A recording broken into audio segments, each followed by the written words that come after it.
William. Ay, pwede pag-usapan yan. Pwede pag-usapan. Oo. Di ba? O, kung may offer, di pag-usapan. Inulit ko lang ha. Ang ginanon ko lang, ni-revert. May patrol pa yan ha. Yes, oo. With regards to Pira-Pirasong Paraiso, sabi mo yung apat na dalaginding o babaeng actresses na kasama mo ay napakahusay. Why do you say that? And if you would compare your younger self sa edad nila, sa tingin mo pareho yung maturity or ibang-iba yung level ng Hindi, acting magkaiba. nila? Magkaiba. Kasi ibang-iba naman nung araw di ba? Siyempre ako, talaga nagpaalam ako na kailangan ko magtrabaho para I can put food on the table para sa family ko. Ganon talaga. And sila, why do you say na iba yung level of acting nila and mature sila for their age? Alam mo yung feeling ko nung bata ko na nagmamadali ako para mag-mature, para maintindihan ko lahat yung nangyayari sa buhay ko. Yung ganon. Kasi hindi ko naiintindihan. Siyempre ang bata, 6 years old, di ba? Anong alam na 6 years old? Lola na agad ako, no? 6 pa lang ako. Tinatawag na nila akong lola. Oo, kasi masyadong advance yung utak. Masyadong advance yung utak ko sa sarili ko yun. Naintindihan ko na I'm a proud of my broken family. Naintindihan ko na alam ko na yun sa kanong kaaga. Tapos, syempre gusto mo buo yung family mo. Hindi naman pwede kasi hindi nga ganun nangyari. Tapos, syempre, iniisip ko yung mga kapatid ko na sana makapag-aral sila. O so, natupad naman lahat yun. And with regards to sa set naman dito sa Pira-Pirasong Paraiso, sino ang mga nakaka-bonding mo sa kanila and ano yung pinag-uusapan nyo, chikahan nyo pag hindi kayo nagtitake? Oo, natutuwa ako kasi wala akong anak na babae, di ba? Lalaki yung mga anak ko. Kaya, pag nakakita ko ng girls, ano yung like mo? Anong feel mo? Sabi ko, tapos, kwento ka ba? Ganon, i-interview ko isa-isa, tapos kwento. Kaya nga, tandaan mo, kailangan beautiful ka, di ba? Kailangan lagi kang beautiful. Oo, tsaka fresh. Ganyan. Kinakausap ko sila parang mga babies ko. Oo. Parang anak-anakan na rin. Anak-anakan, di ba? And for my last question na rin, ano yung mga nilulook forward mo? Alam ko maraming nakalinyang projects para sa iyo. But kanina natanong na yung mga bucket list dream goal mo. Pero for the next couple of months, ano pa yung mga gusto mong ma-achieve, maabot, magawa? Dahil life is so beautiful, di ba? Life is beautiful. Totoo yan. And plus, it's how you, di ba? Life is how you make it, di ba? Siyempre, kailangan talaga maggaling sa atin yung let's say, pagdating sa mga anak, di ba? Ikaw talaga yung makipag-usap sa mga anak mo. Pagdating sa trabaho, kailangan paliwanagan na, ganito ha, ang 1 plus 1 equals 2. Kailangan i-explain ko yun. Kasi baka hindi nila maintindihan. Kaya kailangan kinakausap mo sila. Kaya pag alit naman, saan ka pupunta? Magsasabaho.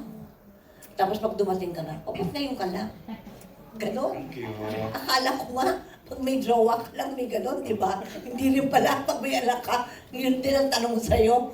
Saan ka galing? Di nag-shooting. Ba't ngayon ka lang? Ang caring naman ng dalawa. Nako, ang lambing kaya nila. Baka naman napipilitan na lang. Kaya, hindi kaya. Thank you so much and all the... Kaya huwag ka na mag-alala ngayon. Huwag ka matakot. Aware siya. Hindi. Pero kasi si Snooki naman, Maria, lagi mo naman siyang nakakasama na rin. Nag-vlog na rin kayo. Tatawagan kaming dalawa.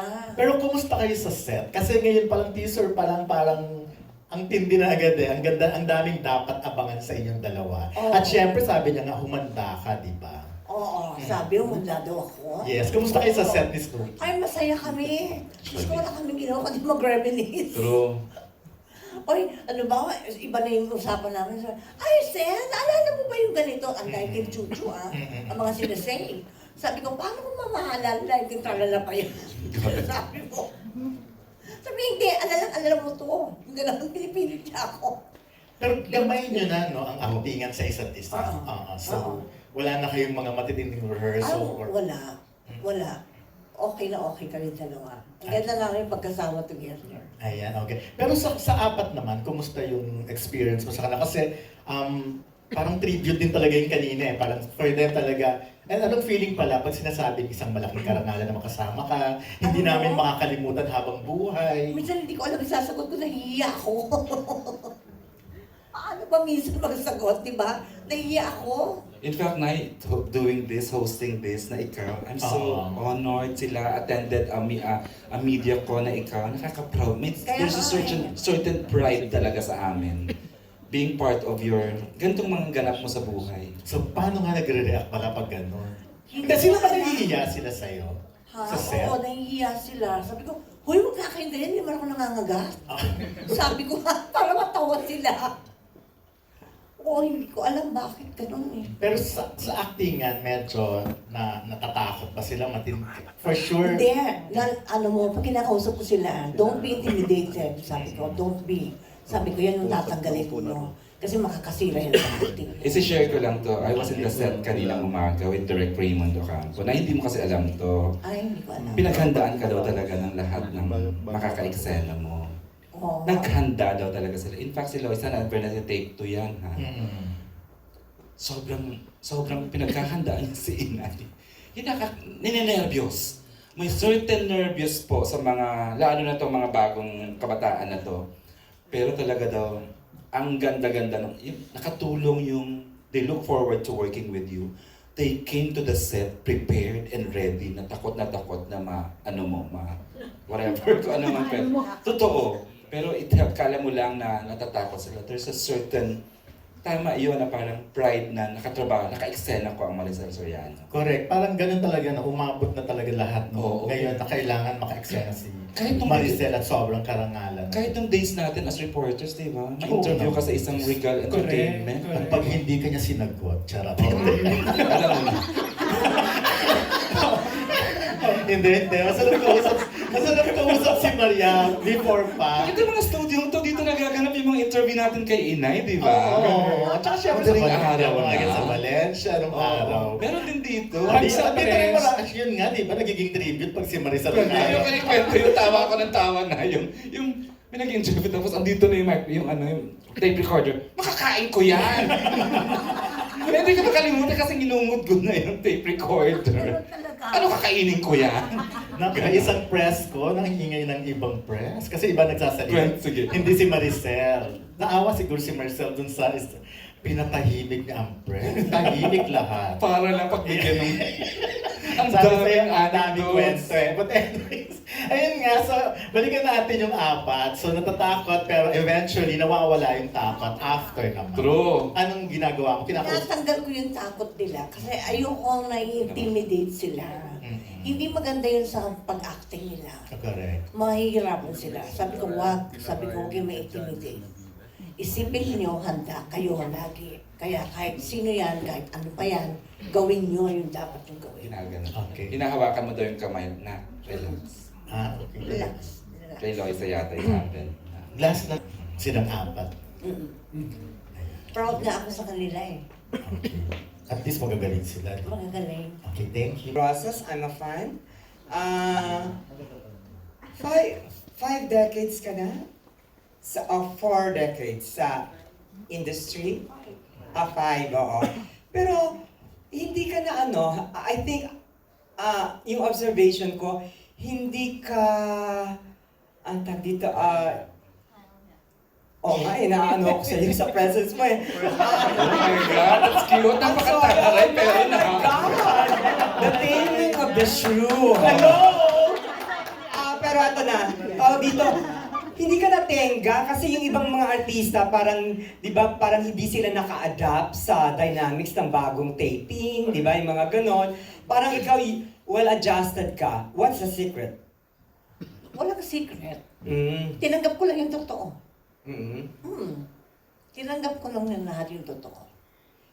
Pero, tawag dito, yung mga kasabayan ng mga artista, sa tingin mo, bakit, tawag dito, hindi na sila masyadong active? Is that by choice? Is that by hindi na rin sila choice, ganon? Nakainis ka doon. Sorry Nay, pangkahan kasi, parang talagang you have stayed, yung brilliance mo, yung kinang mo. Yun doon papunta si Alex eh. Bakit daw yung iba hindi na nabigyan ng ganun break ulit? Kaya, Malaysia, truly Asia. Kasi mahirap mag-comment sa ganyan. true Ah, naman. okay. Kasi iba-iba kasi kami. Ah, May mga tuliling kami sa ulo. Oo. From your image na Taray Queen, di ba? Who is the Maricel Soriano that we do not know? Oh. Yung hindi namin alam na yeah. kasi ang mga artista lahat yan working on an image pero minsan totoo. Pero yung Maricel Soriano na hindi namin kilala, sino yun? Yung Baby Maria. Baby Maria? Oo. Oo. Yan, hindi mo kilala yun. Ano yung Baby Maria? Yung Magda Child in Me. Okay. Kanino mo yan pinapakita na yung pagiging the baby like Mariana? Sa mga dogs ko. Mas baby ka pa nila. Okay. Go, Alex. Oo. One last question. Tawag dito, kung papipiliin ka sa mga artista na sikat, I mean, tatlong sikat pa. Kasi apat kayong sikat, di ba? Maricel, Sharon, Vilma, Nora. Sino pipiliin mong makasama? Hindi silang lahat. Okay. Kasi malaking respeto ko sa kanila. Nirespeto ko si Ate Gaya at si Ate V. Siyempre, nirespeto ko rin si Shawi, di ba? Wala naman akong masamang Actually, masamang record. Oo naman. Kung may Wala naman. wala ka namang masamang record talaga. Oo. Thank you for the opportunity of asking you questions. Thank you. Thank you. yes, partner.